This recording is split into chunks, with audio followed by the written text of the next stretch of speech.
The courtroom is tense. A dedicated teacher sits frozen, tears threatening to spill, as the officer's calm voice recounts the incident. Everyone in the room feels the weight of the truth, but the teacher's face tells a different story, a mix of fear, regret, and desperation. Whispers ripple through the courtroom. Is she guilty? The students in the gallery hold their breath. The judge leans forward, eyes steady, ready to make a decision that could change a life. What will justice demand? And how far will compassion reach? Stay with us, because in this courtroom, every word, every pause, could tip the balance between punishment and redemption. The school hallway was quiet, almost painfully so, a fragile calm before the storm. Sunlight spilled through tall windows, glinting off polished floors as Mrs. Harper arranged her papers with meticulous care. Her students' laughter echoed faintly from the distant classrooms, a comforting soundtrack she would soon lose. She smiled, unaware that this ordinary morning would spiral into chaos. The sudden screech of tires outside shattered the peace. A uniformed officer entered, boots clicking with authority, eyes scanning the hall like a hawk. Whispers erupted among students, their curiosity colliding with fear. Mrs. Harper froze, hands clutching a stack of textbooks, heart pounding. A simple misunderstanding had snowballed, her life now caught in a legal whirlwind she never imagined. The courtroom doors swung open. Judge Caprio walked in, each step deliberate, commanding. Silence fell like a heavy curtain, pressing against every chest in the room. His calm, unwavering gaze swept over the crowd, and even the murmurs of the audience seemed to shrink under his presence. Mrs. Harper's hands trembled, fingers intertwining as if trying to hold herself together. The officer's report lay open on the desk, words sharper than any knife. The courtroom was alive with tension, the subtle rustle of papers, the shifting of chairs, the collective intake of breath. Students, parents, strangers, all sensing the imbalance, the weight of authority versus the fragility of truth. The accusation had been simple, almost trivial, yet it now carried a weight that threatened to crush her. Her eyes darted toward the audience, pleading for understanding, for someone to see beyond the paperwork and witness the human being behind the allegations. Gasps rippled quietly as the evidence was displayed, each page a small hammer striking at her life. Judge Caprio's voice cut through the tension, calm but devastating in its clarity. Do we judge by fear, or do we judge by truth? The question hung in the air, echoing in every corner.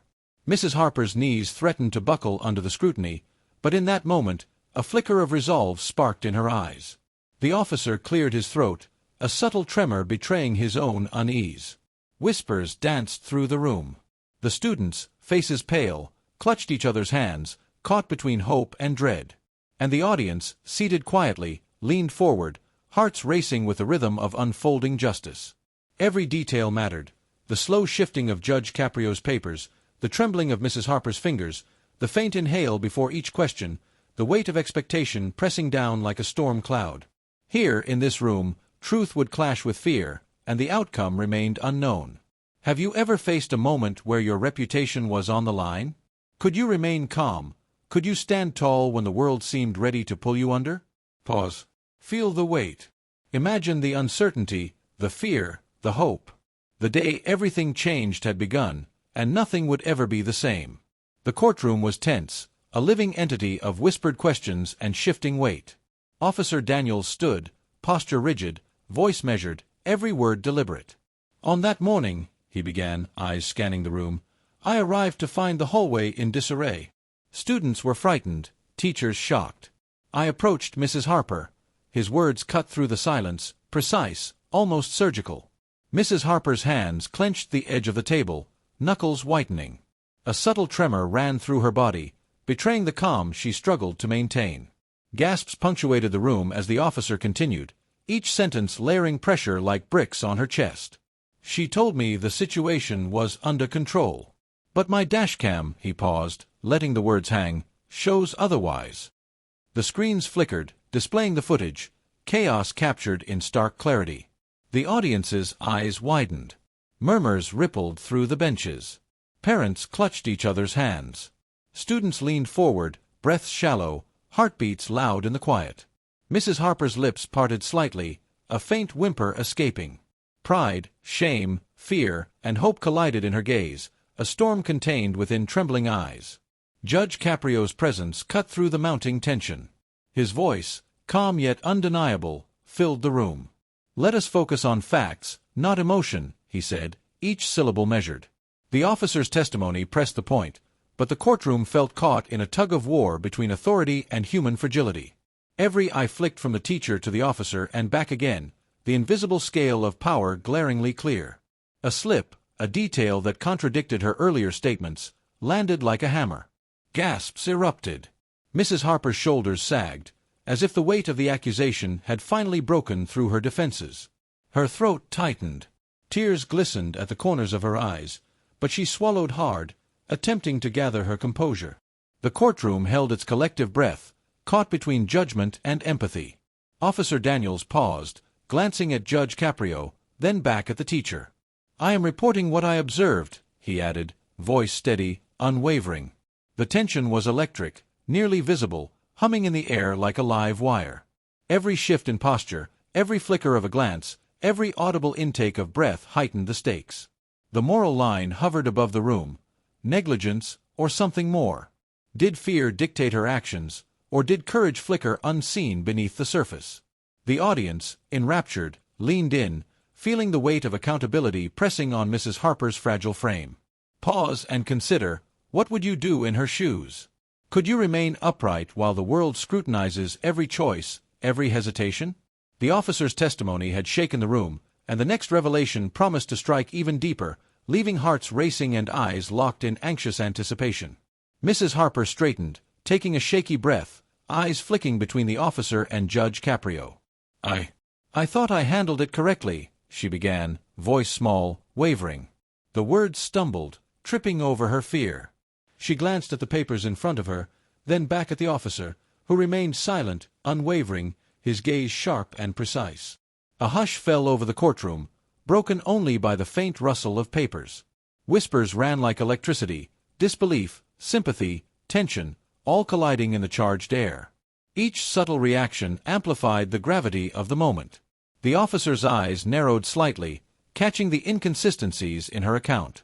"But your statement earlier said otherwise," he said calmly, almost gently, yet the weight in his tone pressed like a physical force. Mrs. Harper's shoulders slumped. Her bravado, once a thin armor, crumbled under the courtroom's scrutiny. She opened her mouth, then closed it again, swallowing hard as the room's collective gaze bore down. A single bead of sweat traced her temple. Judge Caprio leaned forward, elbows resting lightly on the bench, voice steady but piercing. "The truth isn't found in words you wish had been said. It's found in what actually happened." Gasps punctuated the courtroom. Students gripped each other's hands, parents exhaled sharply, the tension a living pulse. Mrs. Harper's voice cracked. I didn't mean for it to happen like that," she whispered. Every word carried the weight of remorse, pride battling humiliation, ego clashing with reality. Her eyes glistened, reflecting raw vulnerability, the human struggle exposed for all to see. The officer shifted slightly, releasing a small sigh, then returned his gaze to the teacher. "We all make choices," he said evenly, "but we are accountable for them." The words hung heavy, a moral hammer striking in measured rhythm. Every glance, every breath, seemed charged with unspoken consequences, small lies magnified into undeniable truths. The courtroom seemed to contract around her, the air thick with moral weight. Mrs. Harper's hands trembled as she folded them tightly, knuckles white. She swallowed again, voice barely audible. I wasn't trying to deceive anyone." Her admission, so small yet so potent, shifted the room. Tension and empathy intertwined, creating a fragile balance, a silent moral reckoning. Could you see yourself staying calm under this scrutiny? Could you admit a mistake when every eye is fixed upon you, every whisper magnifying your fault? A pause, long enough to feel the weight, to absorb the lesson. In this courtroom, truth is relentless, ego fragile, and redemption always within reach. The small lies had revealed far more than she ever expected, and the next revelation promised to cut even deeper. The courtroom held its breath as Judge Caprio's fingers tapped lightly on the bench, a measured rhythm that demanded attention without raising his voice. "We have new evidence to consider," he announced, calm, authoritative, every word slicing through the thick tension. A screen flickered to life, and a video clip began to play. Students shuffled, some gasped, Others leaned forward, eyes wide. The clip showed the chaotic hallway, scenes Mrs. Harper had described, but angles and moments she hadn't mentioned. Mrs. Harper's hands gripped the edge of the table, knuckles pale. Her lips parted, then closed, swallowing hard as the truth in the footage slowly pressed against her defenses. Officer Daniels remained still, almost statuesque, eyes fixed on the screen, his calmness a stark contrast to the teacher's rising panic. Every subtle twitch of her fingers, every shallow breath, was magnified under the courtroom's scrutiny. A murmur swept through the audience when a document appeared next, pages illuminated on the overhead projector. The discrepancies were undeniable. Statements once firm now wavered, revealing gaps in memory, moments overlooked, small lies magnified into stark truths. Mrs. Harper's shoulders slumped, her proud posture gave way to vulnerability. A single student rose, voice trembling but clear. "I saw her trying to help, sir. She didn't mean for it to go wrong." Gasps echoed, soft but poignant, bridging the tension with human empathy. Judge Caprio leaned forward, resting his hands lightly on the bench, eyes scanning the room. "We weigh evidence carefully, yet we must not forget the person behind the actions," he said, voice calm yet commanding. The courtroom shifted, the balance between authority and compassion danced visibly in every glance. The officer nodded subtly, acknowledging the fairness in Caprio's words while maintaining the weight of responsibility. Mrs. Harper's tears traced silent paths down her cheeks. Her trembling hands now clutched at each other, desperate for stability. Each piece of evidence, each whispered observation, seemed to strip away the armor of fear and arrogance, revealing the human beneath.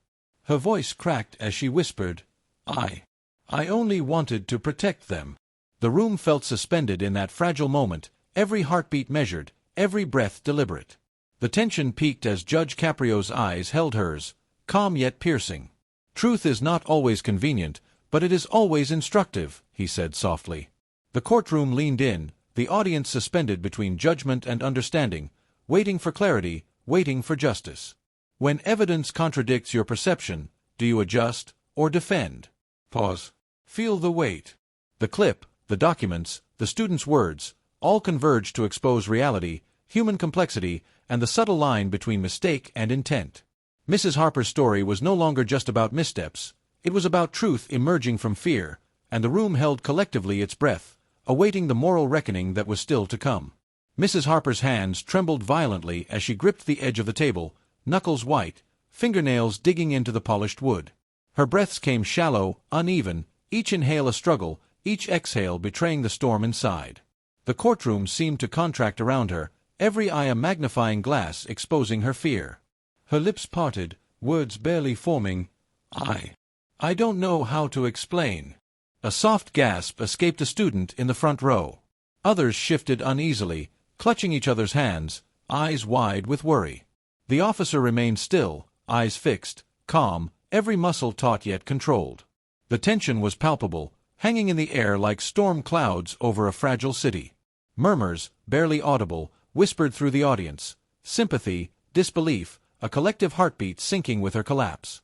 Tears streamed freely down her cheeks now, wet trails marking raw vulnerability. Her voice faltered, cracking with every word. "I made mistakes I didn't intend," she admitted, voice trembling yet growing stronger as she faced the unflinching gaze of the room. The bravery it took to confess hung heavy, an invisible weight pressing on every listener. Judge Caprio leaned slightly forward, his calm authority anchoring the chaos. "Acknowledgement of error is not weakness," he said softly, each syllable deliberate. "It is the first step toward justice, toward understanding." His eyes swept the room, pausing on each student, each parent, each member of the audience, allowing them to absorb the lesson in human accountability. The students' faces mirrored a spectrum of empathy, concern, sorrow, tentative relief. Mrs. Harper's shoulders sagged further, the tension in her body slowly dissolving into humility. Her collapse was no longer a mark of shame, it was a humanizing moment, the rawness of truth laid bare. Each suppressed sob in the courtroom reverberated like echoes, a silent testament to the weight of responsibility and conscience. The officer exhaled softly, a subtle nod acknowledging the humanity behind the mistake, the moral complexity of intention versus consequence. Mrs. Harper wiped her face, voice trembling but now clear. "I only wanted to protect them," she confessed, every word resonating with sincerity and remorse. Judge Caprio's gaze softened, but his moral clarity remained piercing. "We are all fallible," he said, voice calm, unwavering. "Our duty is to confront our errors, to understand their impact, and to carry forward with integrity." The room seemed suspended, every listener held captive by the gravity of her admission, the quiet weight of accountability settling in. Comment below. Would you have confessed in her place? Could you bear your mistakes under such scrutiny, in a room watching your humanity unfold? The teacher's breakdown was complete, yet in that collapse, redemption quietly waited, poised to emerge with the next revelation, leaving the courtroom and the audience suspended on the fragile edge between consequence and understanding. Judge Caprio's hands rested lightly on the bench, fingers tapping a slow, deliberate rhythm, commanding attention without raising his voice. The courtroom held its breath, sensing a shift, a moment suspended between judgment and revelation. Mrs. Harper's eyes, rimmed with red, lifted toward him, searching for a lifeline, a flicker of understanding amidst the storm of scrutiny. "Mrs. Harper," he began, calm but piercing, "when you faced that chaos, what guided your choices?" His voice cut through the murmurs, steady, unyielding. The teacher swallowed hard, throat tight, eyes glistening. I wanted to protect them," she whispered, voice trembling but sincere. The room leaned in, every breath, every movement magnified. Gasps echoed softly as he turned his gaze toward Officer Daniels. "And you," Caprio continued, "when you arrived, what did you see?" The officer's jaw tightened briefly, then relaxed. "A teacher trying her best, Your Honor," he replied, voice measured, eyes flicking toward Mrs. Harper. The tension that had dominated the courtroom seemed to waver, shifting subtly toward possibility. Caprio leaned forward, voice gentle yet authoritative. "We are all fallible. We all face moments where fear, pride, or uncertainty may cloud judgment. Do we condemn, or do we guide toward understanding?" A stunned silence followed, broken only by a quiet sniffle from a student and the soft rustle of papers. Every listener felt the weight, the moral pivot of the case crystallizing before their eyes. Mrs. Harper's hands clenched together, hope sparking faintly, trembling against the shadows of past errors. Her shoulders straightened slightly, as if the possibility of mercy had lifted a fraction of the crushing weight. The officer exhaled, nodding subtly, his stern demeanor softening, acknowledging the nuanced human struggle unfolding before him. Caprio's gaze swept the room, pausing on each audience member, each student, each parent. "Justice is not always measured by punishment," he said, voice calm, deliberate, "but by the courage to recognize fault, the honesty to admit mistakes, and the resolve to learn from them." Every word landed with clarity, transforming the courtroom from a stage of accusation into a theater of moral reflection. Whispers of awe filled the room, gasps of recognition punctuating the air. The tension shifted, no longer solely fear or judgment, but contemplation and empathy. Mrs. Harper's eyes glistened with tears, hope intertwining with humility. Every breath in the room seemed synchronized, a collective heartbeat drawn into the ethical dilemma, feeling the weight of mercy balanced against accountability. Would you have shown mercy in this situation? Pause and consider.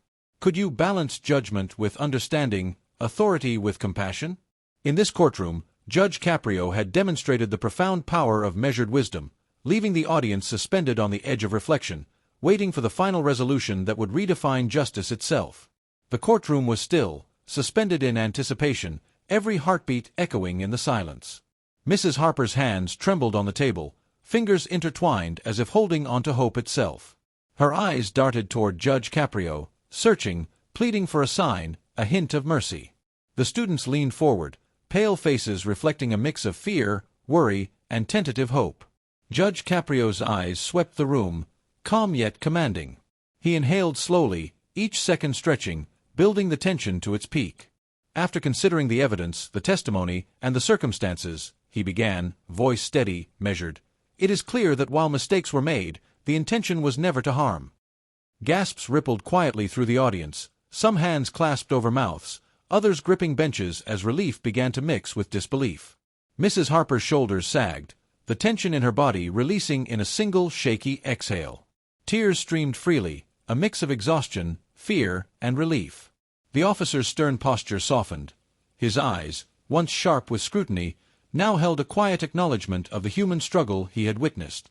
Judge Caprio continued, voice resonant, weaving moral clarity with compassion. Justice is not only about punishment. It is about understanding, accountability, and the courage to face one's errors. Mrs. Harper has shown honesty, remorse, and an unwavering commitment to her students. That, in itself, is worthy of recognition. Nods and murmurs of agreement traveled through the courtroom, the emotional tension shifting into something almost palpable, a collective exhale, a recognition of humanity over rigidity. The students' faces brightened with relief, their worry softening into gratitude. Parents dabbed at tears, some whispering encouragement, while Mrs. Harper's gaze wandered across the room, absorbing every reaction, every flicker of understanding, every human connection that had been tested and survived. Judge Caprio's final words lingered in the air. Mistakes do not define a person. How we face them does. Redemption is earned not by perfection, but by courage, humility, and the willingness to learn. Each word landed like a gentle hammer, reshaping the narrative from fear and judgment to hope and moral clarity. The room remained quiet for a beat, everyone caught in the gravity of the moment. Then, soft murmurs of empathy, relief, and inspiration began to ripple outward, a wave of humanity embracing the courtroom. Mrs. Harper finally exhaled fully, a smile breaking through the tears, fragile but genuine. Share your own stories of redemption in the comments. Have you ever faced a moment where courage and honesty changed the outcome? Could you transform fear into understanding, despair into hope, as she did? The lesson resonated. Human fallibility paired with accountability can illuminate the darkest moments, leaving the audience not just moved, but transformed. The courtroom had emptied, but the weight of what had transpired lingered like a heavy fog. Judge Caprio remained seated for a moment, eyes sweeping the empty benches, letting the silence speak louder than any words. Every face, every reaction from earlier, the trembling teacher, the anxious students, the stoic officer, echoed in his mind as he prepared to offer the final reflection.